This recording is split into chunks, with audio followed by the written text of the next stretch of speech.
नमः शिवाय। मैं मोनिका अग्रवाल आप सबका अपने YouTube चैनल एस्ट्रोलॉजर मोनिका पे स्वागत करती हूँ।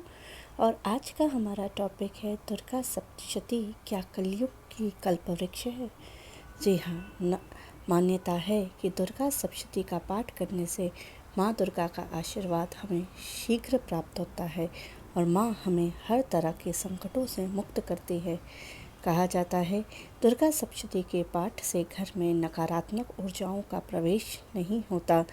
आपके जीवन में तरह तरह की खुशियाँ आना शुरू हो जाती हैं और नियमित रूप से माँ दुर्गा की अगर हम उपासना करते हैं तो आदि शक्ति प्रसन्न होकर हमारी सभी मनोकामनाओं को पूर्ण करती हैं।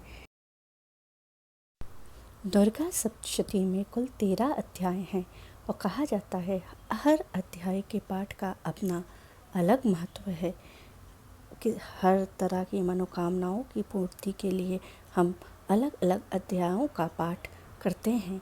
तो आइए जानते हैं कौन से हैं वो अध्याय और क्या है उनका महत्व। हर प्रकार की चिंताओं से मुक्त होने के लिए आप दुर्गा सप्तशती के प्रथम अध्याय का पाठ प्रतिदिन करें। द्वितीय अध्याय के पाठ से हम मुकदमों से मुक्त होते हैं। तृतीय अध्याय का पाठ हमें शत्रुओं से मुक्त करता है। चतुर्थ अध्याय के पाठ से हमें भक्ति मिलती है, शक्ति मिलती है और माँ के दर्शन शीघ्र प्राप्त होते हैं। पाँचवें अध्याय का पाठ भी हमें भक्ति, शक्ति और माता के दर्शन देने में मदद करता है। छठे अध्याय का पाठ डर, शक और बाधा से हमें मुक्त करता है। सातवें अध्याय का पाठ हर कामना को पूर्ण करने में हमारी मदद करता है। आठवें अध्याय का पाठ मिलाप और वशीकरण तथा मित्रता दिलाता है। नौवें अध्याय का पाठ हमें किसी भी प्रकार की कोई चीज़ खो गई है तो उसे ढूंढने में मदद करता है। हर प्रकार की कामना के लिए और पुत्र प्राप्ति के लिए हमें 9वें और 10वें अध्याय का पाठ अवश्य करना चाहिए। व्यापार, सुख, संपत्ति और भौतिक सुखों की प्राप्ति के लिए एकादश अध्याय का पाठ अति लाभकर होता है। 12वां अध्याय का पाठ हमें मान सम्मान और प्रतिष्ठा दिलाता है और दुर्गा सप्तशती के 13वें अध्याय का पाठ करने वाले व्यक्ति के लिए मोक्ष का रास्ता खुल जाता है।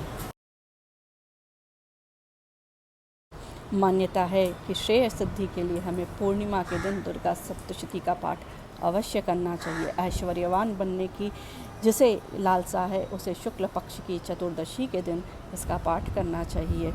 धन्य, धन और सुयश की प्राप्ति के लिए शुक्ल पक्ष की अष्टमी और नवमी के दिन हमें पूर्ण श्रद्धा के साथ दुर्गा सप्तशती का पाठ अवश्य करना चाहिए। नित्य पाठ और पूजन अगर हम करते हैं शुक्ल पक्ष की षष्ठी से लेकर के चतुर्दशी तक तो हमें समस्त प्रकार की सिद्धियों की प्राप्ति सुगम हो जाती है। शुक्ल पक्ष की अष्टमी से अगले शुक्ल पक्ष की अष्टमी तक अर्थात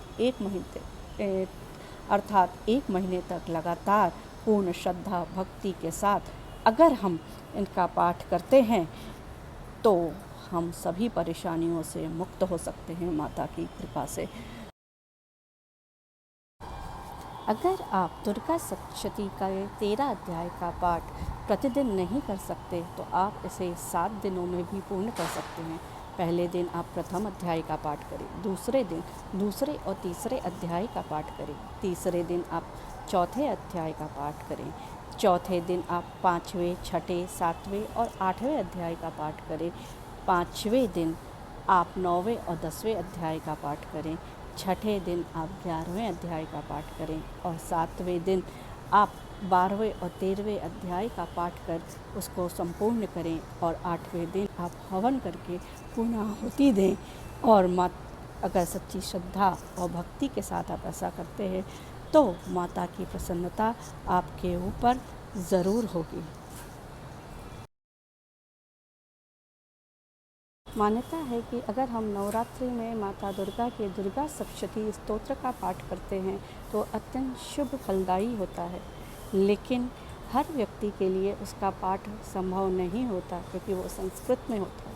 अगर आप संस्कृत में पाठ नहीं कर सकते तो आप हिंदी में पाठ करिए, और अगर हम हिंदी में भी पाठ नहीं कर सकते हैं तो ऐसा माना जाता है, ऐसे बड़े संतों का कहना है कि अगर हम रामचरितमानस की कुछ चौपाइयों का पाठ करते हैं तो हमें पूर्ण दुर्गा सप्तशती के फल प्राप्ति होती है। तो क्या है वो चौपाई?